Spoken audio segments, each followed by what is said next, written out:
welcome back to my YouTube channel. My name is Rishabh. In the last two videos, I had shared my overall exam experience, how was the examination conducted, what was the kind of questions were asked, and in the last video, I had also shared a PDF wherein there were totally 90 questions which were there in actual exams. Now, I received a lot of queries saying that can you please also provide us the answers for all these questions. So I thought let us put in some efforts and let us create a PDF wherein there is a questions along with the answers that has been actually asked in the examination. So now in this video we are going to discuss that PDF, all those questions along with the answers, and now without wasting much of time, let us begin.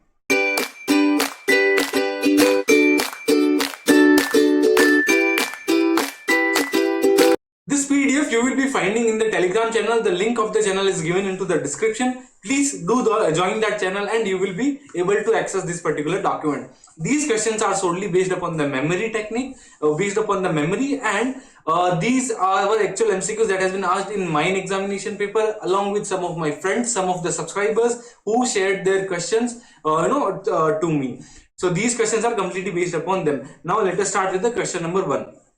Now the question number 1 is with respect to political party contribution.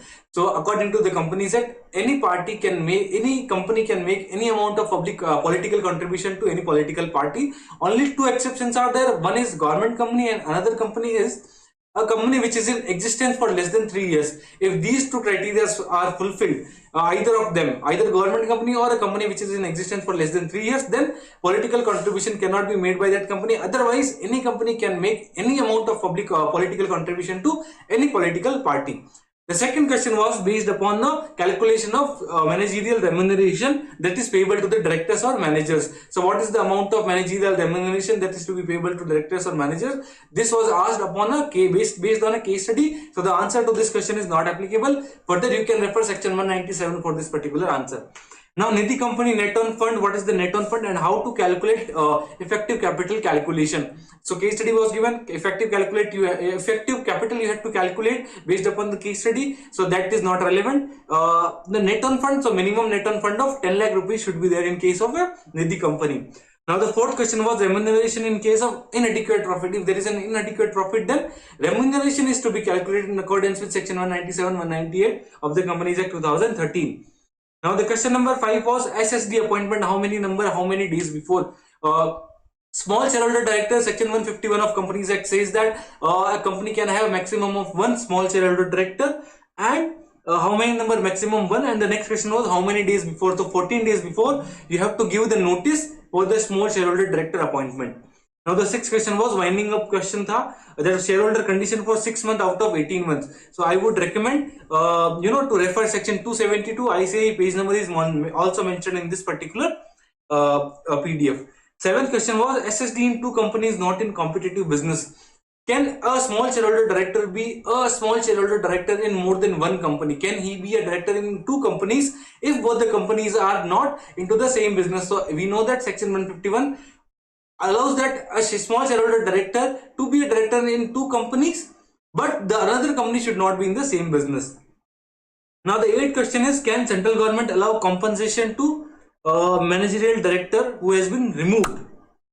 So this is particularly based upon the case study, so the answer can be may or may not based upon the circumstances.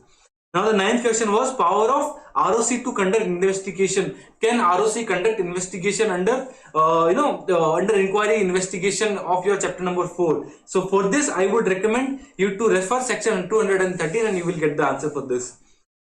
Now moving on to the next question number 10, excessive remuneration paid to director shall be recovered. If you have paid excessive remuneration to the director, thus that excessive remuneration is to be recovered. So the answer is yes, and it is to be recovered within 2 years from the date it becomes refundable. Now the question number 11 is, can a small shareholder director be appointed in more than one company as small shareholder director? So this we have discussed earlier. The answer to this question is yes. Can SSH director have any relationship or transaction with the company after completion of tenure?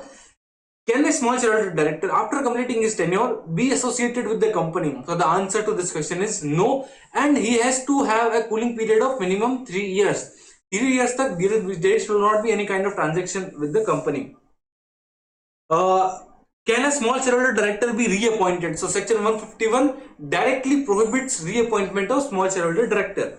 Can a Nidhi company accept deposit or lend money to person other than its members? So the answer to this question is no.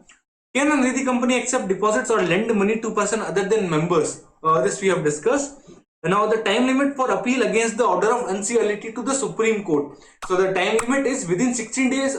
Within 60 days you have to file appeal to the Supreme Court once you have received the unseality order. Now the 16th question is consent of how many creditors is required for corporate debt restructuring. So not less than 75% of the secured creditors. So there can be a opposite question of this, which is in the form of what is the percentage of the direct creditors who can oppose the scheme of corporate debt restructuring. So this question is also asked in some of the students examination, even mine examination also, and the answer to this question is 25%, because 75% is minimum required for the consent. Therefore the remaining 25% can oppose. More than 25% should oppose in order to prevent this kind of corporate debt restructuring. So these 16 questions we have discussed. Now let us move on to the 17th questions and onward. Now the 17th question is with respect to prevention of operation and mismanagement. This was actually asked in my examination and I actually do not remember what was the actual question. So you can just ignore this.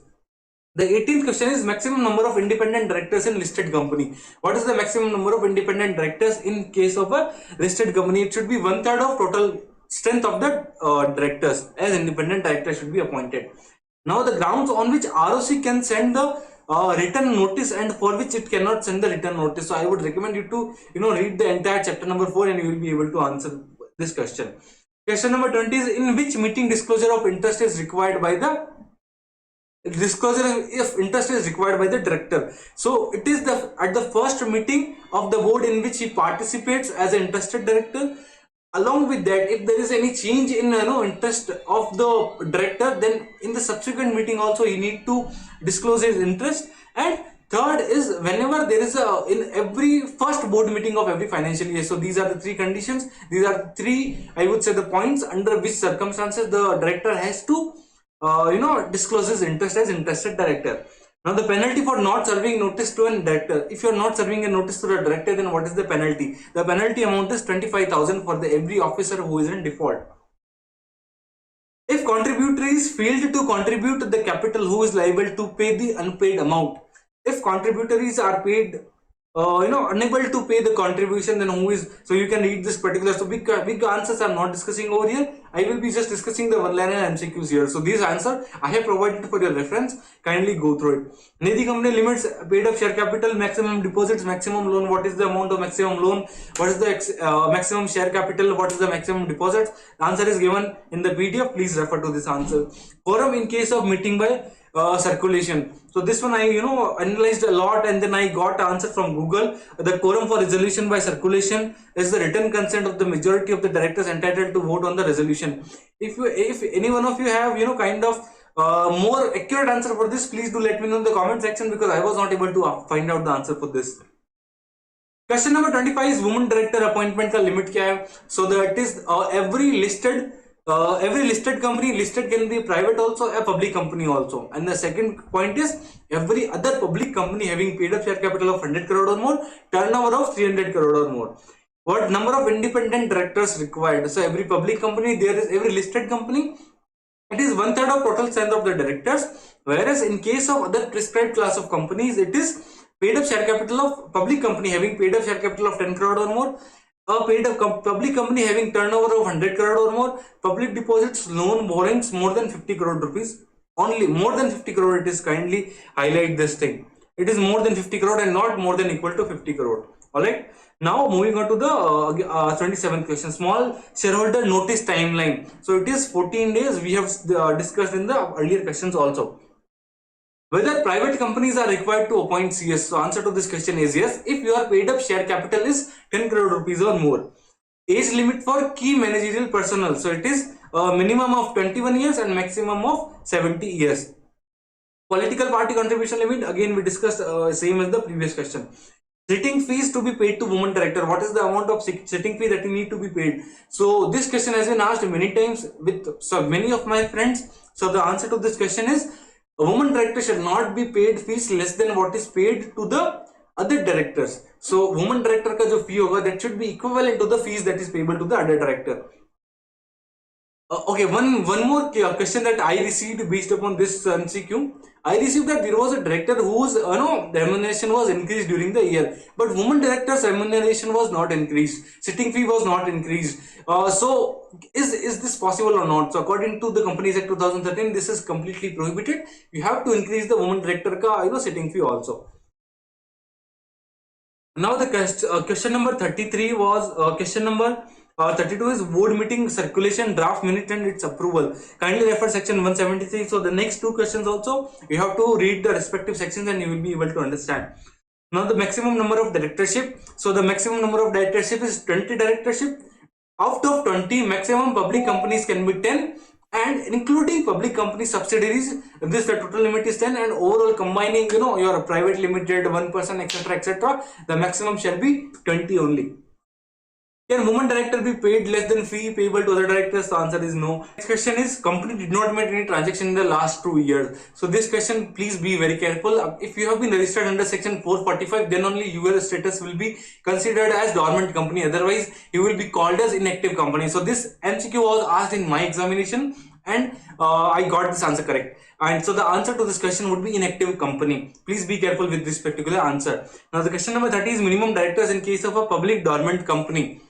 It may be any company, public, dormant, normal company, any company. The maximum directors in case of a listed company shall be, the minimum should be 3 in case of any kind of public companies, public, dormant company, etc., etc. Now the question number 39 is, up to what period ROC can strike off name of the dormant company? So ROC have issued notice to the dormant company, within which if they have not complied with, then ROC can then strike off the name of the company. Now, who can oppose the scheme of compromise and arrangement? So this question I had discussed earlier also. 25%, more than 25% should be there to oppose the scheme of CDR, corporate. Oh, sorry. This question is based on compromise and arrangement. So the answer to this question is, shareholders holding minimum of 10% along or creditors holding minimum of 5% of outstanding debt can only oppose to the scheme of compromise and arrangement. Question number 41 is, objection to CDR by how many outstanding creditors?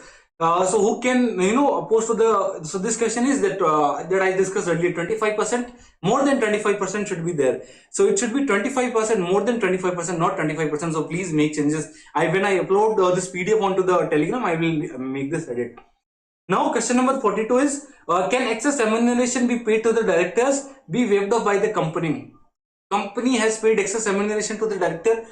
Can the company waive off that particular excessive remuneration? So the answer to this question is yes, if company has passed special resolution in the meeting.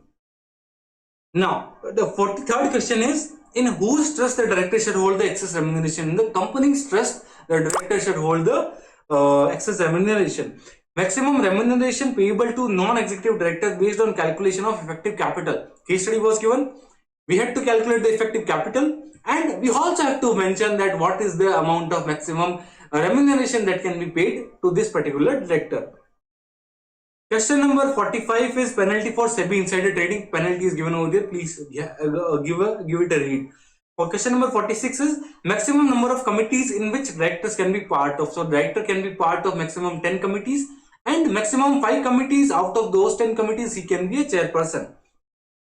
Now provisions regarding SEBI attached the bank account. So I would recommend you to go to the SEBI Act. Question number 48 is SEBI quarterly compliance date for listed companies. So if you go to page number 1.58 of ICAI, you will get the entire list. You will get a summarized table which you can you should definitely give it a glance. Now question number 49, question number 50, I would recommend you to read the relevant provisions, because these are not specific questions. These are some students, some of my friends have directly directly put this particular concept, not the actual question. So I would recommend you to read, you may read these particular provisions. Question number 51 is 11 days limit on change in shareholders' right. So there is a change in shareholders' right, so 11 days can you have to notify. LODR and ICDR, okay, this one is done. Now who can remove member of SEBI board age eligibility notice of resignation?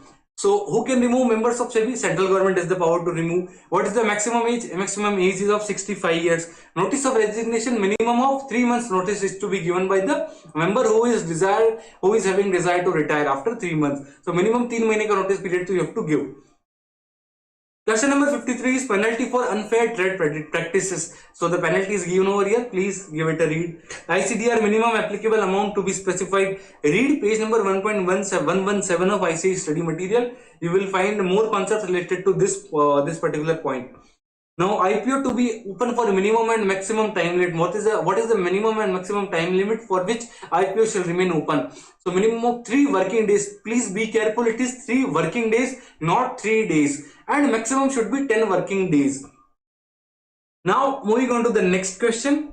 Can a company, so when a company is eligible for IPO, so this question was based upon the net tangible asset criteria. So there shall be a minimum of 3 crore of net tangible assets, out of which more than 50% should not be in terms of monetary asset. The next 57th question is, can a company issue IPO if ESOPs are outstanding? So the answer to this question is yes. Minimum assets along with monetary assets limit criteria. So minimum monetary asset should be maximum monetary asset should be 50% of the net tangible assets. How to determine the share price under book building issue? Please give it through a read. You will be able to understand it. Question number 60. Who has the power to remove member of SEBI? Central government. SEBI chairperson age limit and minimum notice period to be served. Minimum age of 65 years. Minimum notice period of 3 months. Reporting by bank of receipt of foreign contribution. Once bank has received foreign contribution, it should report to the central government within just 48 hours. Question number 63. What is the amount of gift from relative which is not considered as foreign contribution? If the amount of gift received and the market value of such gift is up to rupees 1 lakh, then that shall not constitute as a foreign contribution. What is the validity of certificate of registration? So it is 5 years under FCRA. You can also find the relevant act from which this particular question has been asked. This also I have made a summary for you.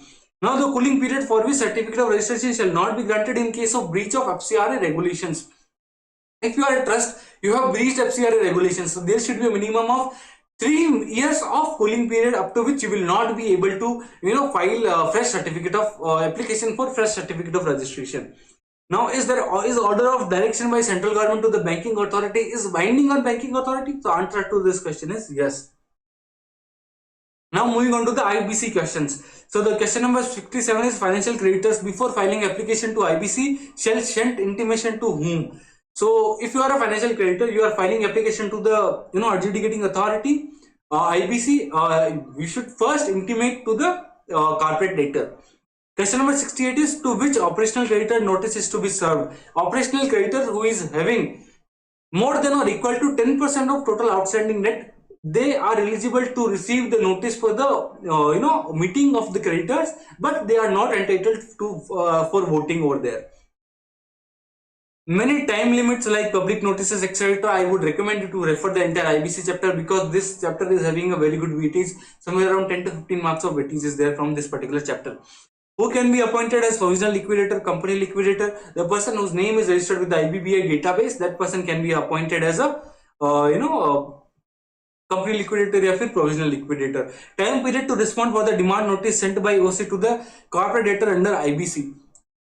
You are a corporate debtor. I being an operational creditor, if I am sending you a notice along with the copy of invoice, you have to reply to that particular notice within 10 days of receipt of notice from me. Now moving on to the next question. Time period for acceptance rejection of CIRP application by adjudicating authority. So the adjudicating authority AA has to accept or reject the application within 14 days once it has been received by it. What is the maximum time period up to which public announcement shall be made by IRP upon appointment as IRP? So the maximum time period is 3 days.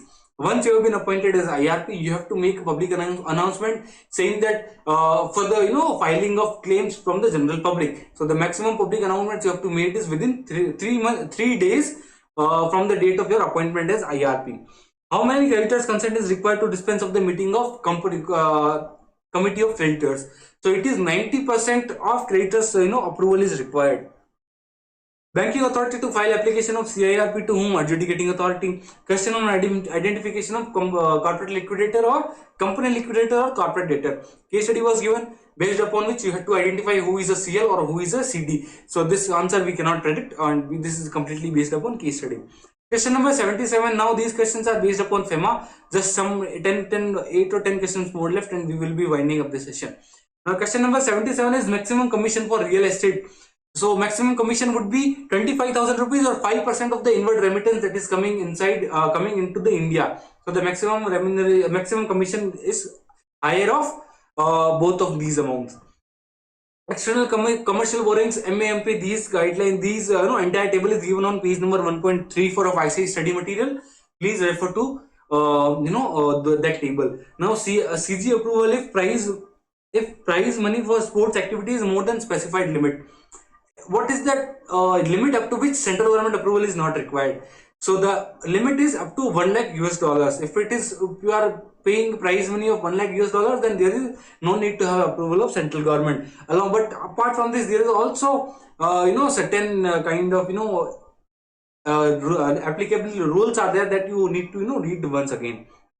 ECB limits I have mentioned for your easy access. Please read through all these limits. Question number 81, case study of OCI card holder. So this is based upon a case study, and this case study was actually asked in the examination, so we can't actually predict what is this kind of question. So you kind of ignore this question. Question number 82, specific ministry approval is required. Refer page number 1.16 of ICI study material. You will find the entire table wherein the specific ministry approval is required for specific activities. You will be able to find it out there. Maximum time period of interest payment in case of imports. If you have made an import, then for what amount, for what is the period up to which you can pay maximum interest? So the maximum period is 3 years. The second last question is maximum performance guarantee under FEMA for your financial commitment. So it is 50% of your 50% of the amount of guarantee for financial commitment. Last question is ODI in real estate is allowed or not? So the answer to this question is completely no. This is a completely prohibited activity under your capital account transaction. If you have any other questions that you have received, please do in the comment section. Please so that I will be able to add those questions along with this PDF, and this will be helpful for the future students who will be going to write their examination. That's about from my side. You will find this PDF in the Telegram channel. Join that channel and let me know in the comment section if you have any other concerns.